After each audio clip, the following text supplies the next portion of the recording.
Chapter 5. Achilles stopped me just inside the bronze-studded doors of Peleus' audience chamber. "Wait here," he said. Peleus was seated on a high-backed chair at the room's other end. An older man, one I had seen before with Peleus, stood near as if the two had been in conference. The fire smoked thickly, and the room felt hot and close. The walls were hung with deep-dyed tapestries and old weapons kept gleaming by servants. Achilles walked past them and knelt at his father's feet. "Father, I come to ask your pardon." "Oh?"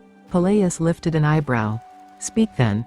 From where I stood his face looked cold and displeased. I was suddenly fearful. We had interrupted. Achilles had not even knocked. I have taken Patroclus from his drills.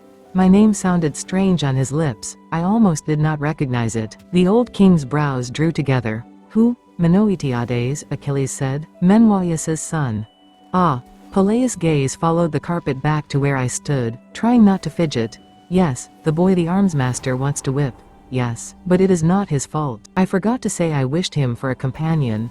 Therapon was the word he used. A brother in arms sworn to a prince by blood oaths and love. In war, these men were his honor guard, in peace, his closest advisors. It was a place of highest esteem, another reason the boys swarmed Peleus' son, showing off. They hoped to be chosen. Peleus' eyes narrowed. "Come here, Patroclus." The carpet was thick beneath my feet. I knelt a little behind Achilles. I could feel the king's gaze on me. "For many years now, Achilles, I have urged companions on you and you have turned them away. Why this boy?" The question might have been my own.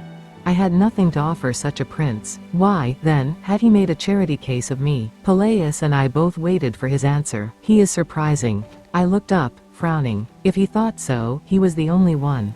"Surprising," Peleus echoed. "Yes." Achilles explained no further, though I hoped he would. Peleus rubbed his nose in thought.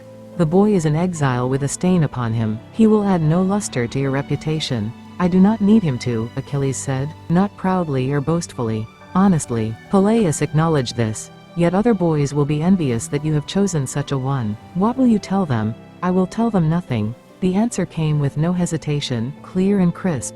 "It is not for them to say what I will do." I found my pulse beating thickly in my veins, fearing Peleus' anger. It did not come. Father and son met each other's gaze, and the faintest touch of amusement bloomed at the corner of Peleus' mouth. "Stand up, both of you."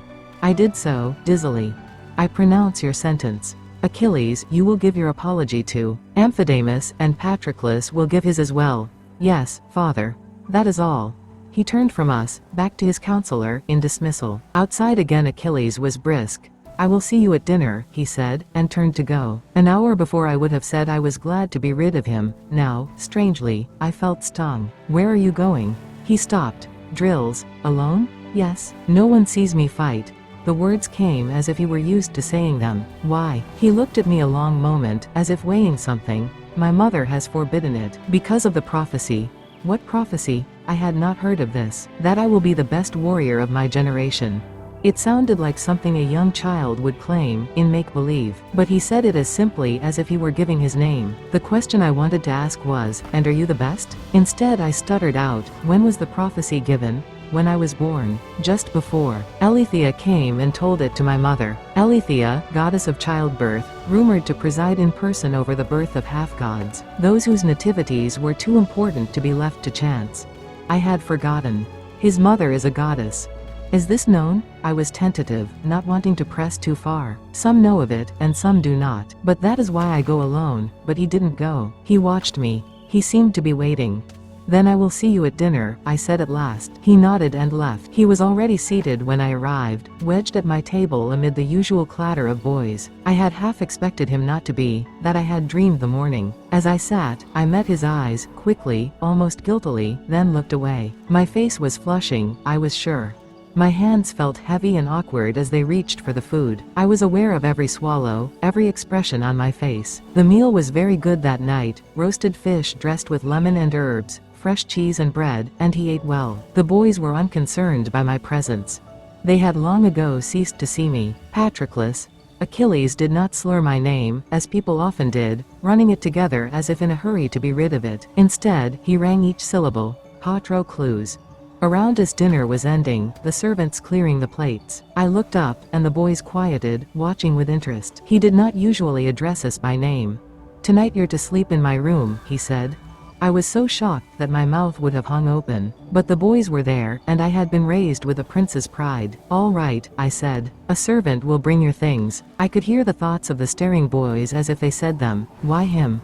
Peleus had spoken true. He had often encouraged Achilles to choose his companions. But in all those years, Achilles showed no special interest in any of the boys, though he was polite to all, as befitted his upbringing. And now he had bestowed the long-awaited honor upon the most unlikely of us, small and ungrateful and probably cursed. He turned to go and I followed him, trying not to stumble, feeling the eyes of the table on my back. He led me past my old room and the chamber of state with its high-backed throne. Another turn, and we were in a portion of the palace I did not know, a wing that slanted down towards water. The walls were painted with bright patterns that bled to gray as his torch passed them. His room was so close to the sea that the air tasted of salt. There were no wall pictures here, only plain stone and a single soft rug. The furniture was simple but well made, carved from dark-grained wood I recognized as foreign. Off to one side I saw a thick pallet. He gestured to it.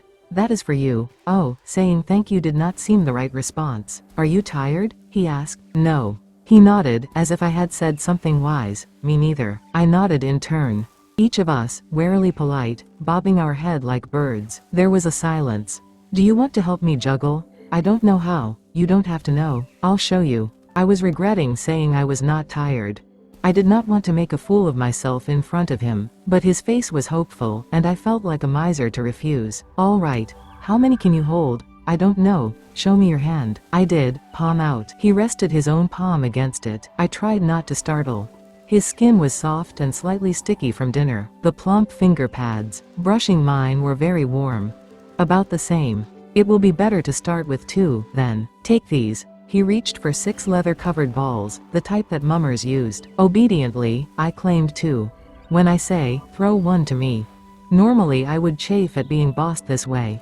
But somehow the words did not sound like commands in his mouth. He began to juggle the remaining balls. "Now," he said. I let the ball fly from my hand towards him, saw it pulled seamlessly into the circling blur. "Again," he said. I threw another ball, and it joined the others. "You do that well," he said. I looked up, quickly. Was he mocking me?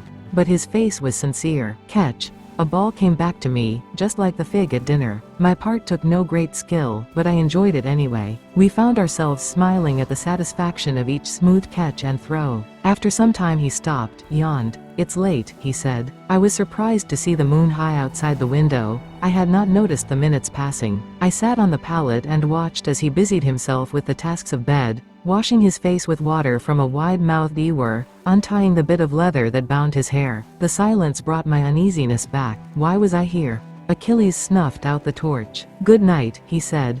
"Good night."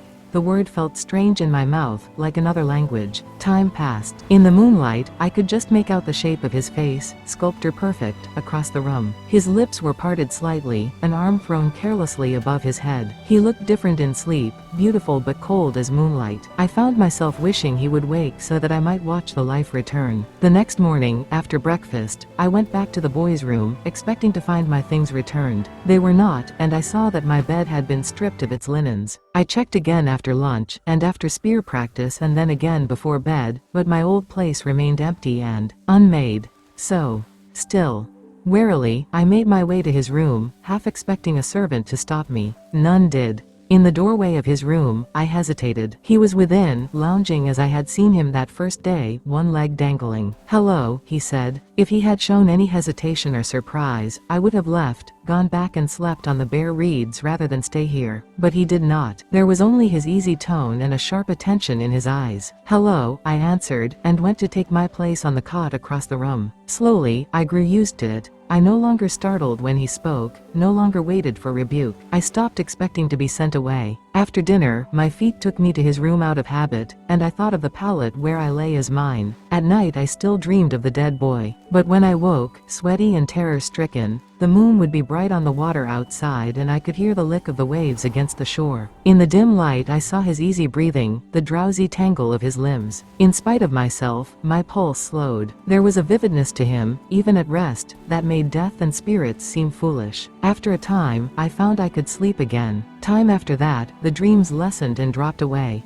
I learned that he was not so dignified as he looked. Beneath his poise and stillness was another face, full of mischief and faceted like a gem, catching the light. He liked to play games against his own skill, catching things with his eyes closed, setting himself impossible leaps over beds and chairs. When he smiled, the skin at the corners of his eyes crinkled like a leaf held to flame. He was like a flame himself. He glittered, drew eyes. There was a glamour to him, even on waking, with his hair tousled and his face still muddled with sleep. Up close, his feet looked almost unearthly.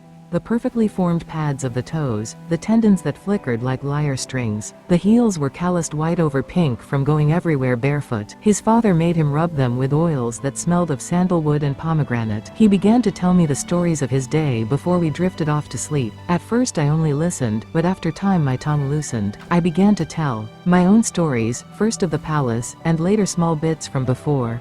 The skipping stones, the wooden horse I had played with, the lyre from my mother's dowry. I am glad your father sent it with you, he said. Soon our conversations spilled out of the night's confinement. I surprised myself with how much there was to say, about everything, the beach and dinner and one boy or another. I stopped watching for ridicule, the scorpion's tail hidden in his words. He said what he meant. He was puzzled if you did not. Some people might have mistaken this for simplicity. But is it not a sort of genius to cut always to the heart? One afternoon, as I went to leave him to his private drills, he said, "Why don't you come with me?" His voice was a little strained. If I had not thought it impossible, I might have said he was nervous. The air, which had grown comfortable between us, felt suddenly taut. "All right," I said. It was the quiet hours of late afternoon. The palace slept out the heat and left us alone. We took the longest way, through the olive grove's twisting path, to the house where the arms were kept. I stood in the doorway as he selected his practice weapons, a spear and a sword, slightly blunted at the tip. I reached for my own, then hesitated. Should I? He shook his head.